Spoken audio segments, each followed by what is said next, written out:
Hi everyone, it's a pleasure to be speaking to you today. My name is Mike Woźniak, also called Rysiek. Some of you might know me already. I work in the Free and Open Source Software Foundation, which is a part of Open Education Coalition in Poland. I also was engaged with telecomics and the anti-ACTA movement in Poland. So lots of different things. I will be talking to you about open education resources in Poland. Okay, so who knows what are open education resources? Show of hands. Okay, who likes shows of hands? Show of hands. Okay, apparently you're not sleeping. Who knows what free software is? Very well. So, free software, 4 freedoms, I won't go into that. The same 4 freedoms should apply to open education resources. The open education resources, are media, are textbooks, are documents, etc., used in education that are open licensed. Usually it's CC BY or CC BY SA, one of these 2 licenses, and they have to be technologically open. So they have to be available in open formats, obviously, right? We cannot have technical problems like DRM with open education resources. That would kill the whole point. And the thing is that, you know, this is a part of a bigger movement. Free and open source software, open education resources, open access, many other, liberal culture, etc. This is all part of a bigger picture. So this is just one of the parts of a huge picture that most of us probably here are a part of somehow. The thing is that this makes a lot of sense in education. Education is sharing knowledge, right? You have to share knowledge to educate people. You share knowledge, and to share knowledge, you educate people. So being able to share the resources, being able to share the textbook, give the media to the students, and let the students then remix, have fun with it, play with it like they would with the free software code, or like they would with Wikipedia article, or like they would with anything other open licensed, makes a lot of sense in education. And the other thing is that such resources, as we know from the Wikipedia example, are easier to keep up to date, right? You make a textbook once, and then you just amend it, update it year by year. You don't have to make it all over again, right? And everybody can actually benefit from it. So, e-textbooks in Poland. This is a tricky name. I don't like the name. I believe that the name should be open textbooks. That would make a lot more sense, and that would make our job much easier. Because when we're speaking about e-textbooks, electronic textbooks, people see tablets, people see, electronic devices, people see, oh my God, I will have to have a computer or a device to actually read the textbooks. This is not the whole idea.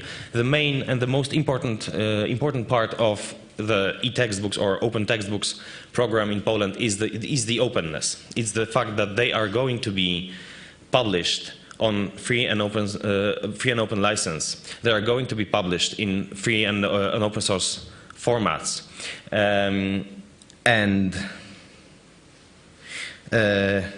Yes. So this, right? This program is planned for. It's a pilot program. It's a pilot program. It's not for all the grades yet. It's not for all the students yet. It's being prepared for grades 4th to 6th of Polish education system. So it will be around 18 textbooks prepared for about 11 million euros, and this program. This is the boring part. So first, some technicalities. This program requires. This is how it's built in Poland. Requires 4 higher education institution partners to do the subject matter work, like biology, math, whatever, and 1 technological partner to be responsible for the technological part of the program, like which formats actually to use, which technologies actually to use, etc., etc. But there are important stipulations in the program. First of all, as I said, they have to be in open formats. Secondly, they have to be, all textbooks that are prepared, that are going to be prepared, have to be available in print-ready version, so that anybody could just go to a library, go to a school, go whatever, and print their own textbook. So they don't have to actually have the device, right? This is crucial, as we will see later. Some statistics and some background information about Poland and about textbook situation in Poland, so that we understand what we are talking about when we are talking about, publishers' campaign against textbooks. Average monthly wage in Poland is about 1,000 euros. Minimal wage is about 280 euros. And in France, minimal wage is, just to put it in perspective, in France the minimal wage is 1,200 euros per month. Okay, so these are the numbers that we're actually working at in Poland. And a set of textbooks for a single child each year costs about 150 euros. That's more than half of minimal wage. I mean, that's a lot of money. And the whole market, whole textbook market, is worth around 250 million euros per year. This is how much money is pumped, basically, to the textbook publishers. There's another important thing. The way the system works is that parents pay for textbooks for their children, but they do not select the textbooks. Teachers select the textbooks. Textbooks are not for a particular class or for a particular grade in a particular school. Textbooks are not being selected by the parents, are not being selected on the ministry level or wherever. They are selected by the teacher of this particular class. But because the teacher in Poland doesn't pay for the textbooks, obviously this gives the textbook publishers a lot of possibilities to influence the decision. So workshops are being made for teachers to show them how good each textbook of each publisher is and why should they use this one instead of that one or whichever, right?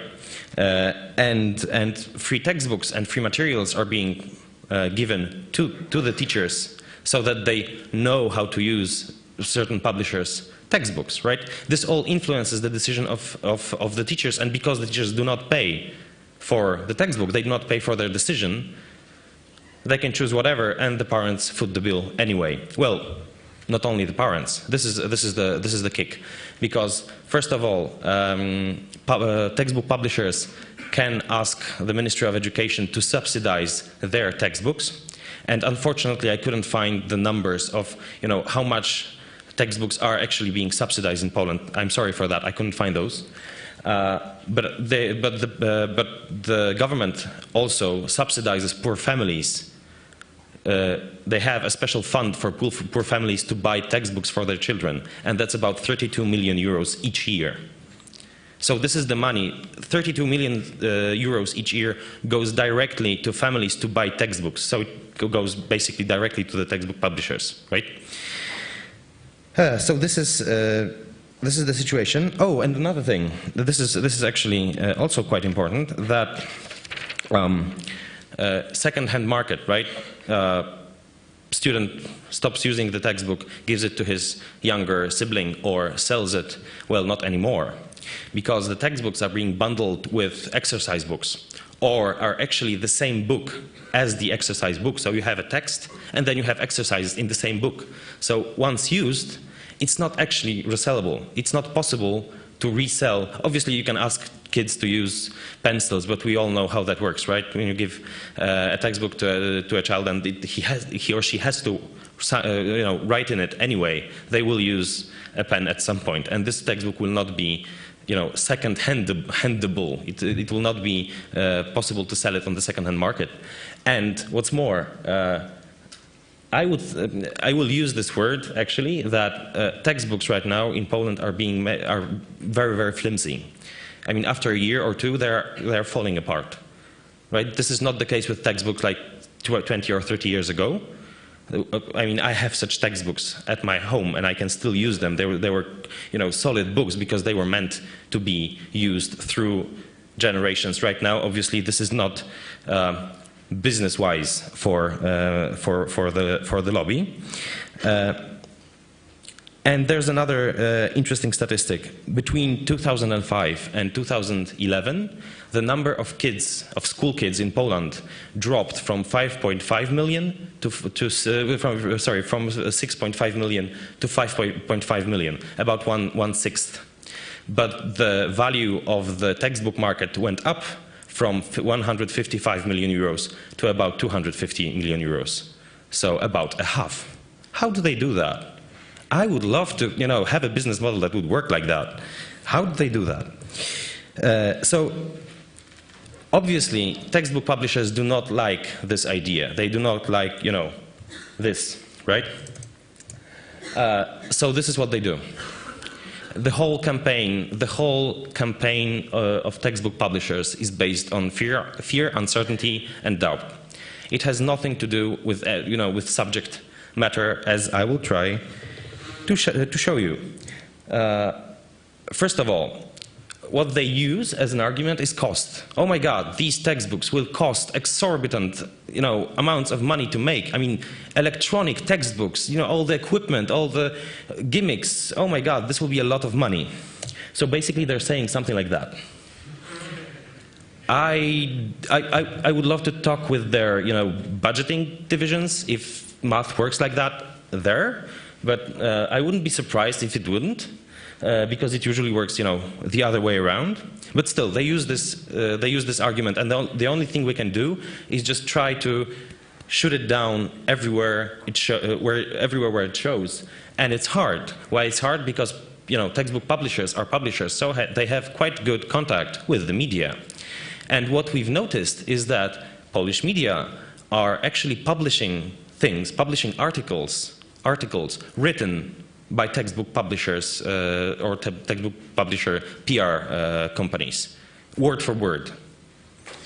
Interesting.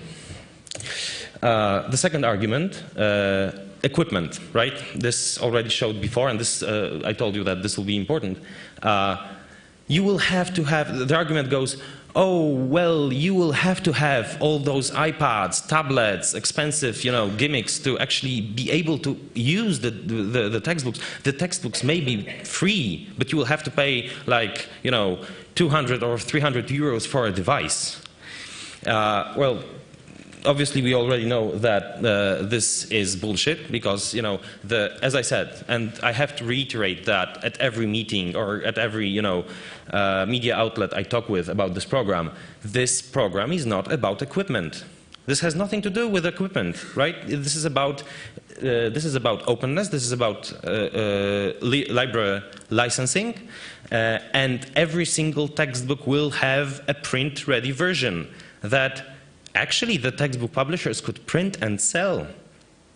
Why won't they actually use this business model? It could work, right? People would actually probably buy such textbooks.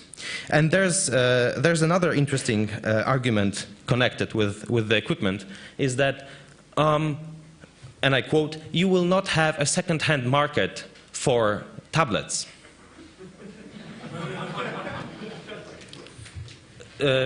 So, between them trying to kill off the second-hand market in textbooks and the second-hand market in tablets that is actually picking up steam in Poland, I have no idea, how they are able to actually sell this, but they're trying to. And, well, this is our reaction, but I hope it's not only me. Another argument is quality. Only the professional publishing companies can assure the quality of the work that children will use. I mean, the first thing you have to think about, when you think about education, is quality. I mean, for God's sake, think of the children. Think of the children.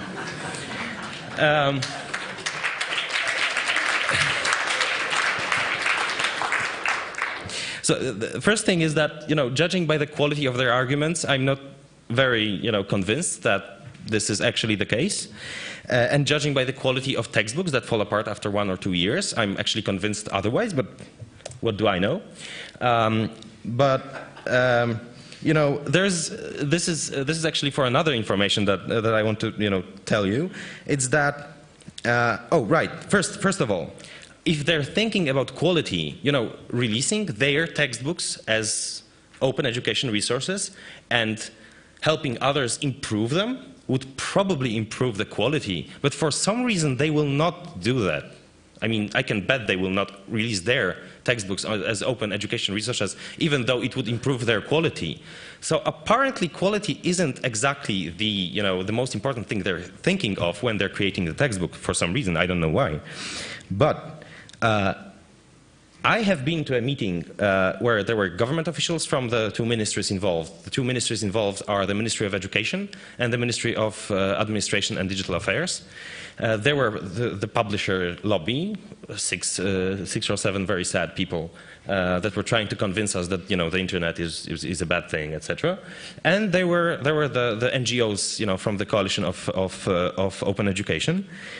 And when they got the news on this meeting that the government has around 11 million euros for creating 18 textbooks, they took out their calculators and okay, that's about 600,000 euros per single textbook.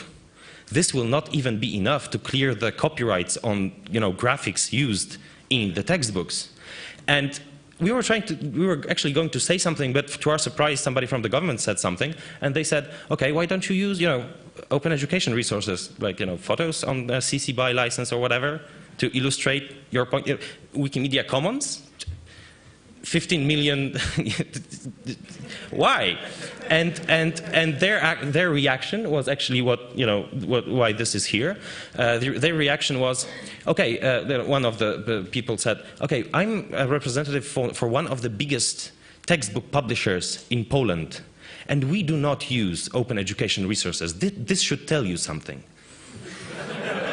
Well, we all agreed that this tells us something. Probably not exactly this is the very same thing that he had in mind, but still, fun. This is another one. This is actually quite funny because they are the publishers are claiming this is an unfair business practice. Right? And we have our market, it's worth 250 million euros, and the government is trying to, destroy the market. How can you, why, I mean, this is an unfair business practice, and it goes further. It goes not only to the government, it goes to the institutions. This is why I said that this is, the boring part was important. As I said, there had to be 4 higher education institutions to be part of the programs for the program to actually start. So they sent a legal threat. They sent a legal threat to every single university in Poland, saying that taking part in a government-funded, government-mandated education program will be an unfair business practice, and they will sue them. That was fun. That was fun. We actually got this. I can show it to you because we actually got this this letter from I think it was the Wrocław University from the bureau of the dean with the note that, I mean, this is some bullshit, and if you can, could you do a legal analysis of that and publish it, because we don't care about that, but maybe somebody might not know that this is actually bullshit. So there's a legal analysis in Polish of this whole. Obviously, it's a lot longer. Unfortunately, it's in Polish, so I'll not go through that. Basically, as I said, it's bullshit.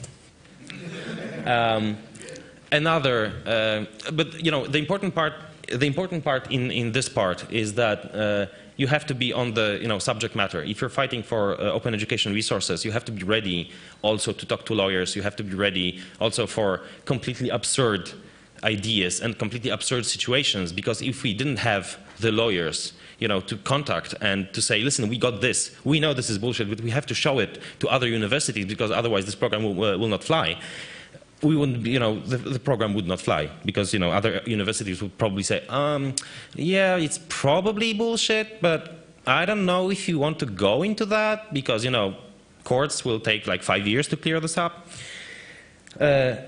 Another argument, it's related to the previous one, market destruction. You are destroying the market. People will lose their jobs, and not only people in working for the textbook publishers themselves, the whole book market will collapse, because the textbook market is about 20% of the whole book market in Poland. So book market will collapse, the libraries will close, think of the paper mills. I mean, paper mills.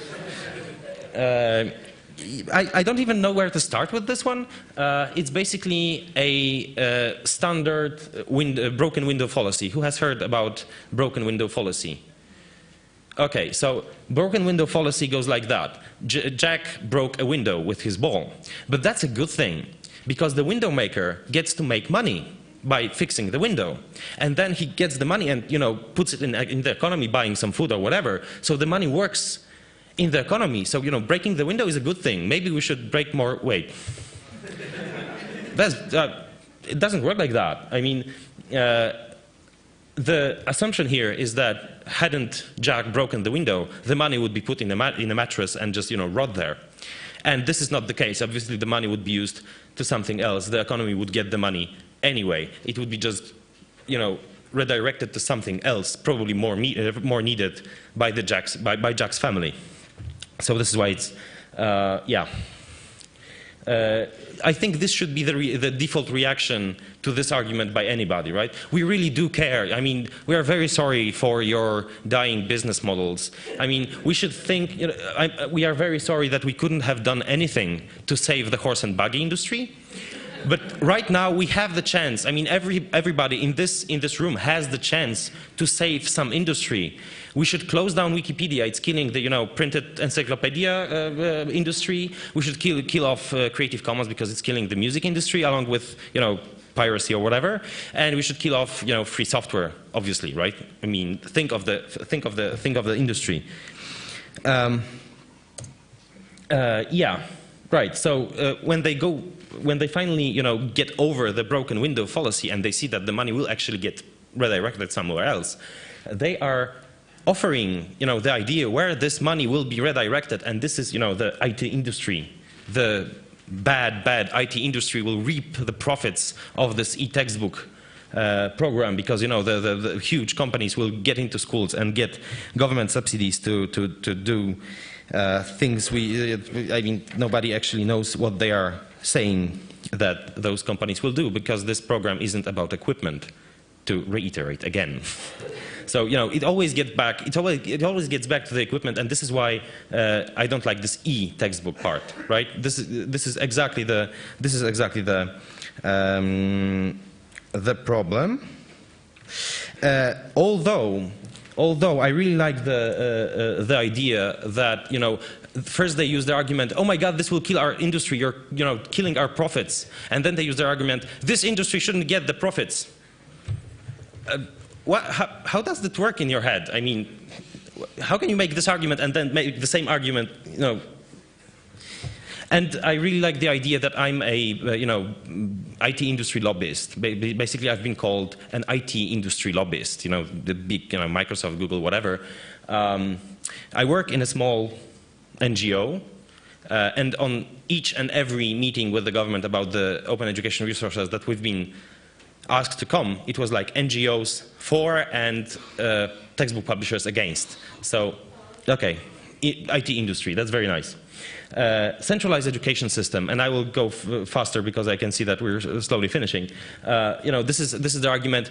The Soviet Union is back here again, right? The government will centralize the education because they have now the program to do their bidding in the textbook area. And I'm like, yeah, that's very interesting. But you had to clear your textbooks with the Ministry of Education for the last 20 years, anyway. So, like, if they wanted to centralize something, I think they would already. And this is actually the most interesting one. And I have to actually look at the notes to try to do it right. So basically, apparently, we're a book culture. We're a culture that reads books, and this is the main thing apparently. And if book reading dies, and because people are spending more and more time in front of computers, they are not reading books. So the book culture is dying. Our whole culture is dying. The culture will die. think of the culture. It's fun. I mean, it's fun. It would be fun. It would be a lot of fun if it wasn't so sad. If it wasn't so sad that these arguments are actually printed in printed media, they are actually used in radio programs, etc. And you know, thing is that it could have been different. The textbook publishers could, you know, say, this is actually an opportunity. You know, we can get government money to actually, you know, modernize our business model that is dying.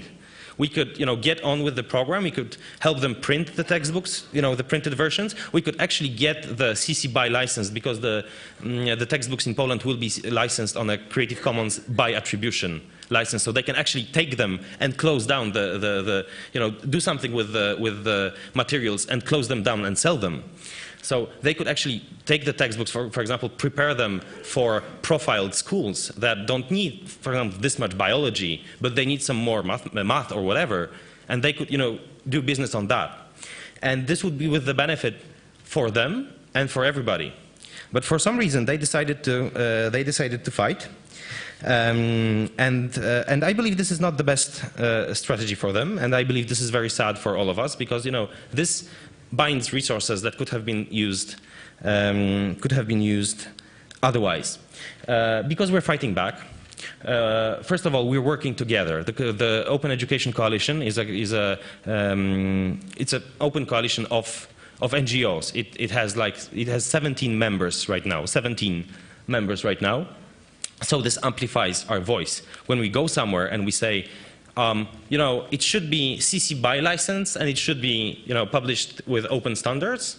It's not one organization saying that. It's 17 organizations saying that. And because there are different organizations there, we have Wikimedia Foundation Poland, we have OpenStreetMap Poland, we have the Free and Open Source Software Foundation, and we have the Modern Poland Foundation.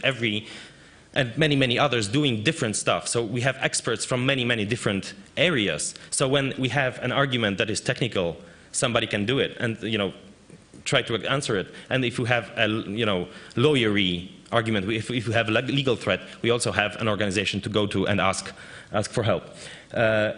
Then we're sending the info out. We're doing talks like that. We're meeting with teachers. We're meeting with the politicians. We're meeting with people and telling them, listen, this is not about equipment. You will not have to buy an iPad, really. We're talking to the media, and all the time we are trying to keep the pressure on politicians and let them know that there is support of this particular program.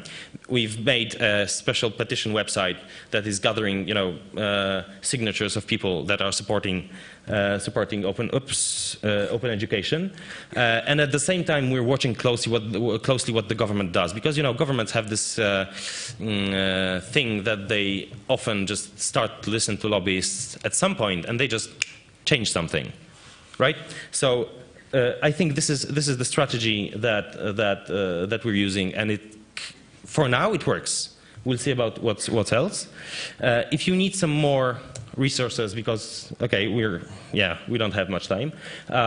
All of these are the presentation should be available in the on the 29C3 website somewhere, probably. And thank you very much. Do you have any questions?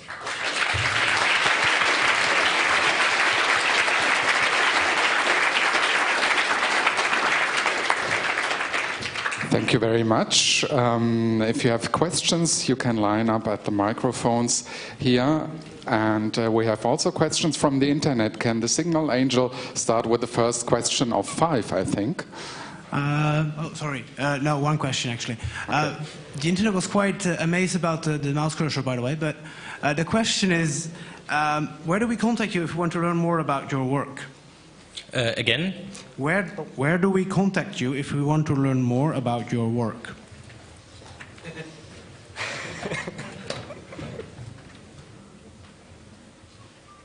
Here.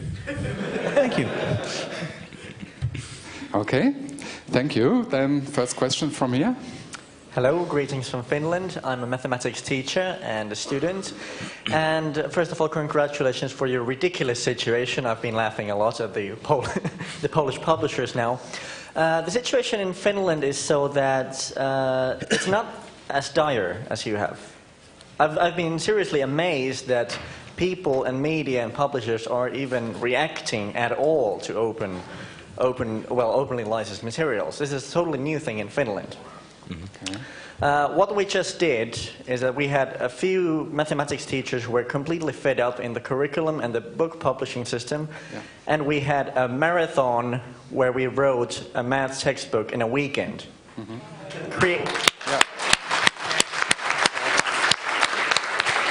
Creative Commons attribution. Okay. And then we did it again.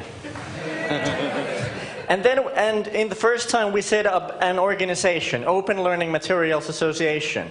And now we've had donations. We now have free maths materials for grades 7 to 9, completely free and open to use for everyone. Also for programming. And this is getting bigger and bigger. And I have to say, we're pretty early on this because the publishing business hasn't reacted, except when we first made a press release. They asked several times, but how do they make their living? Yeah. Because they're still not at the point of, but how do we make our living when they, probably. Oh shit. So what I really want to ask, including that, how we can contact you, is how you can sort of help us and other people who are not in the same situation as in Poland yet, so we can actually avoid this problem, because we don't have a government who is supporting these open materials yet. They don't know about it. But I will probably try to have a lightning talk about the situation later on. Well played. We should contact, after the talk. I don't know how we can help as, us. I don't think that the situation in Poland is dire. I think it's actually not bad because the government is supporting and the program is running. We only have to fight the ridiculous, publishers' lobby. So it's not that bad. And I think the best thing we can do is fight them and show that this works, so that other countries could see, okay, so they have it in Poland, so why don't we have it yet? Right? And if the publishers start doing their tricks, it's like, yeah, I mean, this is the argument used in Poland like 5 years ago. And look at this presentation, especially the lady with the leg in the swimming pool. And this is, I think this is the best we can do, and cooperate because when we have a lot of organizations doing things together, it's harder for the government to ignore them, and it's harder for the media to just say, oh, it's just some hackers, geeks, whatever. Okay, so we'll stay in touch. Yeah, thank you. Well, thank you very much, and congratulations to Finland. Okay, next question from over here. I think you're involved with the EduCamp in spring next year, aren't you? Yes, it is in Hamburg on April 12 to 14. Wait, it's gone.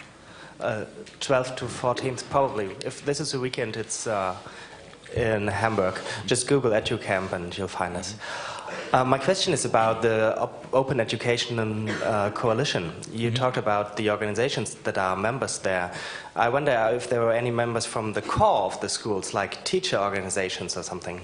Yes, there are organizations that are, an association of libraries, for example. There are universities or university-based organizations, and there's something called Center for Education for Civic Education, Center for Civic Education, that actually does courses for teachers. So I don't think we have an organization that is purely teachers based, but there are organizations that cater to teachers and are working very closely, because the Center for Civic Education works very closely with the Ministry of Education. So it's happening. Thank you. Okay, thank you very much. I'd like to over here. I have two questions, and the first one is, how did this happen, and also what happened that you actually have a program that says you have to have open textbooks? How did that start? Because where I live, this would be unthinkable. It's a lot of work by a lot of people, partly work of the Coalition of Open Education, partly work of the members of the coalition before the coalition was created. It was a few years ago. There's a government that actually knows how to listen. They don't know much about technology. They don't know much. They're politicians. They don't know much about technical stuff. But they have the ability and understanding that they should listen and try to understand things when people are saying something to them. And they are actually listening, and they can actually make their own arguments against, dumb arguments from whichever side they come. And this is also connected a little bit with anti-ACTA, because, during anti-ACTA, also the Coalition of Open Education was involved in anti-ACTA and was part of the whole, NGO informal coalition that was fighting anti-ACTA. So we also got, some head start, let's call it a little bit, with ACTA, but it was prepared by long walk and long work by people and organizations before, working on different levels and a little bit of luck. So it's not really easy to go through the exact process. We didn't have a plan that we realized. It was like this happened, we reacted. Look, we have a program, and now we have to try to keep it alive, basically. Okay, and another question: is there? So you said that all the publishers are against this. Isn't there a publisher? Can you do something like divide and conquer? Isn't there a publisher you can pull on your side that can actually profit from doing this? We're trying to do that, but it's not easy, because when you look at the legal threat somewhere, oh yeah, here it is.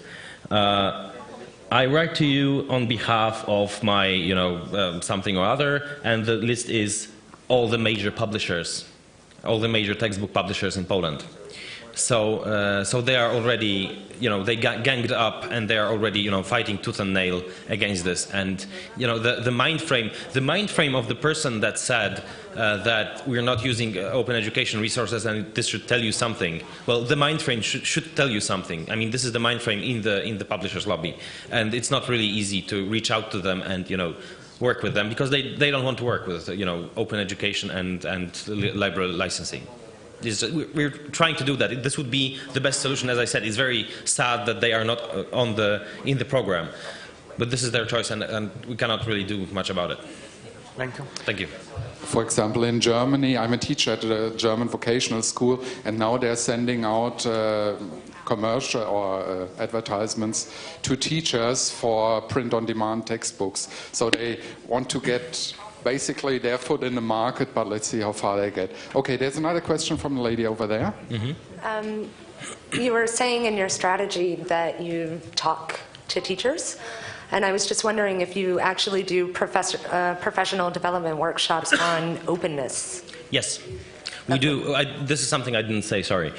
We do trainings from on openness. We do trainings on Creative Commons licensing. We do trainings. Actually, the trainings that the coalition does are based on copyright law. They start from copyright law in Poland, which is very interesting. I won't get into that. Could you guys just talk a little bit lighter over here? Thank you. And so we do workshops like that. We start from the copyright law. We show how how the copyright law we have in Poland isn't really working in this, in the education area, even though we have educational, like you can use it for education, whatever, but what does it mean actually? And then we show the teachers, and the teachers like, yeah, okay, yeah, we know this problem, we cannot share this or that. Well, you can use open education resources. What are those? Oh, here we go. So we do trainings like that. Yes, they're usually whole day or 2-day trainings. Okay, thank you. And last question from over here, please. Yes, thank you very much for this very interesting presentation that you had. I have a question, because you mentioned that you face problems from the sides of publishers, but do you also expect, or you have also problems from the sides of collecting societies in Poland, which are, for example, demanding that you stop using like Creative Commons licenses, etc., because of something that is that you mentioned under copyright law? Mm-hmm. This is interesting because, as I said, open education resources are part of a bigger picture, and they're fit into this bigger picture. Obviously, copyright is one of the huge problems in this bigger picture. But we are trying to handle collection societies. Collection societies are not interested in open education resources. They're not in this discussion at all. They do not do anything here directly, because the law makes them, get some money from white pieces of paper. But this is not exactly lobbying, right? So they're not in this discussion, but they are in the copyright reform or discussion. The interesting thing is that in Poland, since 2 or 3 years, something like that, there was a court order saying You know what, collection agencies? You cannot do anything about Creative Commons. So, sorry, you have to live with that. And the collection agencies since then actually started embracing Creative Commons a bit, just a bit, so that courts cannot do anything bad to them. And we can see some. We don't see anything warm and good happening with the publishers, but we see some good signs from the collection agencies, and there is some work being done there. But it's not in the area of open education resources. It's in the area of music, films, etc. Okay, well, thank you very much. I think thank you. If you still have questions, Michael will be around here. Yeah. I'll be here till the end of the Congress. So.